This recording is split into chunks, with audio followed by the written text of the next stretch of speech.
আটা দিয়ে কোনো রকমের ইস্ট ছাড়াই কিন্তু এরকম সফট নান রুটি ঘরে বানিয়ে নিতে পারবে। এই নান রুটিগুলি কিন্তু অনেকটা সফট হয়ে একদম রেস্টুরেন্টের মতো কিন্তু হয়েছিল। এই নান রুটি ঘরে একবার বানিয়ে খেলে রেস্টুরেন্টের নান রুটির স্বাদ তোমরা ভুলে যাবে, এতটা টেস্টি হয়। কোনো ধরনের কিন্তু ময়দাও ব্যবহার করা হয়নি, শুধু আটা দিয়ে বানানো হয়েছে এই নান রুটিগুলি। আর দেখো কতটা সুন্দরভাবে ফুলকো ফুলকো কিন্তু হচ্ছিল এই নান রুটিগুলি। রুটির উপরে যদি তোমরা একটু বাটার ব্রাশ করো তাহলে কিন্তু রুটিগুলি আরও সফট হবে আর এর ফ্লেভারটা কিন্তু ভীষণ সুন্দর আসে। তো যেহেতু এটা আমি রুটির মতো ভেজেছি তাই আমি এখানে কোনো ধরনের বাটার কিন্তু ব্যবহার করলাম না।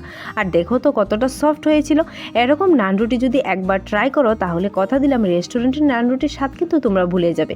তার জন্য প্রথমেই নিয়ে নেবো এখানে আমি 1.5 বাটির মতো আটা। তো এখানে আমি একটা বাটি মেপে নিয়ে নিলাম, তোমরা কিন্তু কাপ দিয়েও মেপে নিতে পারবে।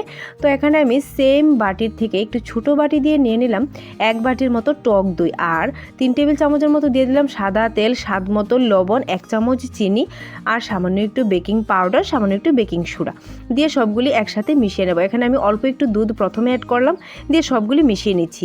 যদি টাইট হয় তাহলে কিন্তু অল্প অল্প করে আমি দুধ অ্যাড করব, তাই অল্প করেই কিন্তু প্রথম দিকে দুধটা অ্যাড করলাম। তো সবগুলি একসাথে মিশিয়ে নিলাম। তো এখানে আমার অল্প একটু দুধ দিতে হয়েছিল। তো এইভাবে দিয়ে ভালোভাবে একটা সফট ডো মেখে আমি রেখে দেবো। এরকম কিন্তু সফট হবে ডোটা, ভালোভাবে কিন্তু ময়াম দিতে হবে, তাহলে কিন্তু রুটিগুলি অনেকটা সফট হবে। তো এইভাবে হালকা একটা ভেজা ন্যাকড়া দিয়ে ঢাকা দিয়ে প্রায় 10 মিনিটের মতো রেস্টে রেখে দিলাম। 10 মিনিট পরে এসে এটাকে আবারও ভালোভাবে কিন্তু ময়াম দিতে হবে। এভাবে ভালোভাবে ময়াম দিয়ে ছোটো ছোটো করে আমি লেচির মতো নিয়ে নিলাম।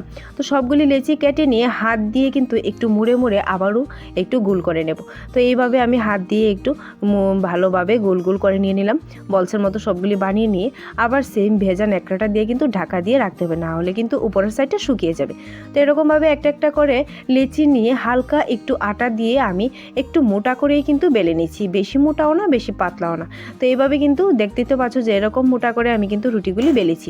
এখন গরম তাওয়াতে দিয়ে দেব, দিয়ে এটাকে আমি এপিট ওপিট ভালোভাবে কিন্তু ছেঁকে নিচ্ছি। এখানে কিন্তু আমি তেল বা বাটার ব্যবহার করিনি। দেখো কি সুন্দরভাবে কিন্তু রুটিগুলি ফুলে যাচ্ছে। তো এইভাবে সবগুলি রুটি ফুলে যাবে।